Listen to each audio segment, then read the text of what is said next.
Remember the bare metal versus VM question. Okay, we're gonna go. Give me all the dirt.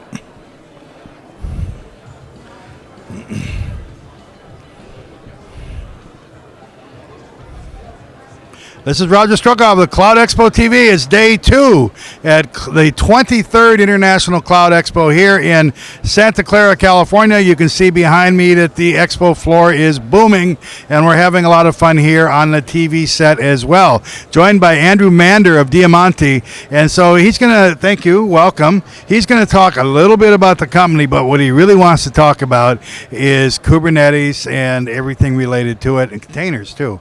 And let's start by introducing yourself and what does Diamanti do, and then we'll jump into the conversation. Yeah, thanks, Roger. Well, first of all, thanks for having me on here. Really appreciate it. So yeah, I'm Andrew Mander. I'm a senior systems engineer for Diamanti.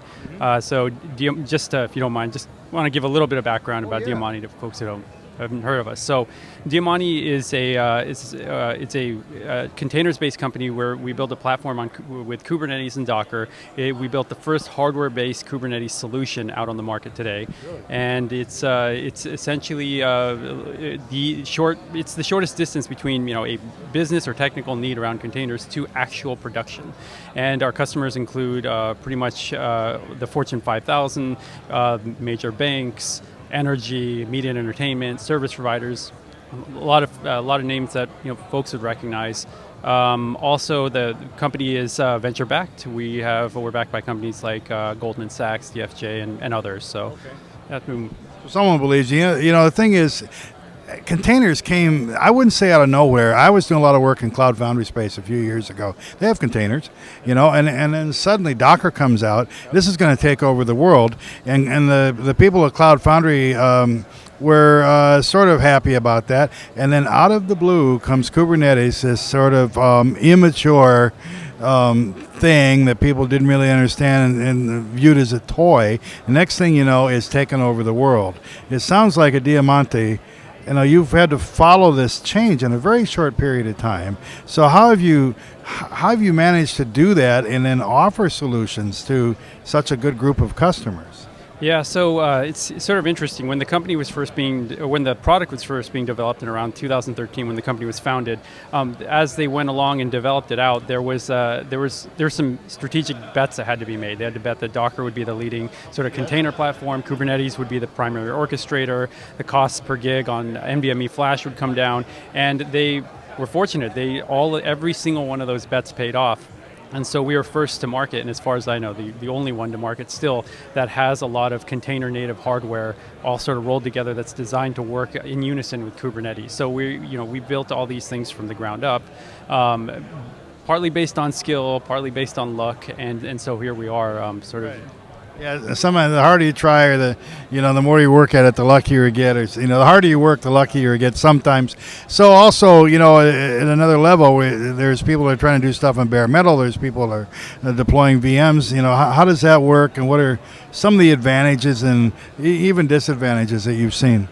Yeah, so containers have been around for a long time, right? At least in their current form, they've been around for at least a couple decades, maybe even further back than that. But containers have always been associated with bare metal, always. And then maybe within the past 2 years or so, they've suddenly started becoming rolled in with VMs. Part of that has to do, there's fairly large hypervisor-based companies that are trying to turn that ship really quickly, trying to move away from, heavy, sort of inefficient VMs more towards the agile containers space, and they can't turn that ship fast enough. So the solution is to mash them together, right? And so if you're from that traditional container space in the bare metal space, it's a bit of a Frankenstein. So there are reasons to do that. If you're used to hypervisor-based workflows, it's great, right? Because there's a minimal learning curve, but from an efficiency perspective, performance perspective, those aren't really great options. So, how do you guide customers through this process? Because they maybe have they may have already tried to do it. Have some institutional structure there, and maybe not the best way to go. How it must be a difficult task. How do you guide your customers to kind of the right path? Yeah, that's a good question. So So that's one of the things that Diamanti focuses on. So we build a bare metal container appliance, and our focus is to try to help enterprise users successfully deploy containers into production, right? Because there's a lot of folks, enterprise in particular, that space is very, very focused on VMware. They have tons of infrastructure, years of infrastructure built on it. So, and we understand where they're coming from. When you look at how Docker and Kubernetes and their configuration constructs are set up, it's very much focused around developers, the DevOps world, which is, those are the workflows you need to adopt to get that speed and that agility. But there's this fairly large chasm between where operations folks are now, where that world is, and there's not a whole lot of companies out there that are bridging that solution, and that's what Diamanti focuses on. But meanwhile, I'm looking out over the horizon. So, are you trying to anticipate like the next great waves, or things you just figure are going to change somehow? How do you deal with that? Yeah, so fortunately, at least as an organization, Diamanti has some pretty. We have some folks that are extremely good at looking at what's over the horizon, making these bets, as you've seen with our current product, and so and we have things on the roadmap that are sort of skating to where the puck is headed to still, because this space is ever evolving, ever changing. The open source space in particular is it's fast, so got to keep up. So he's keeping up. So you want to keep up. How are they going to find you? Where's Diamanti on the World Wide Web?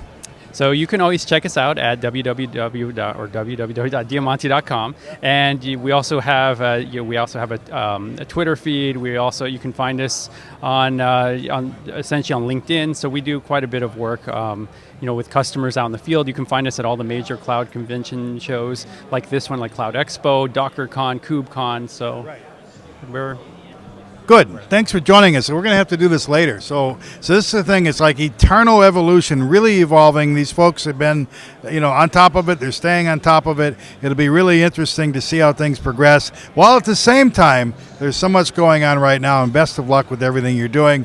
Thanks for joining us. Thanks for watching. For Cloud Expo TV, this is Roger Struckhoff. Thank you, my friend. That was cool.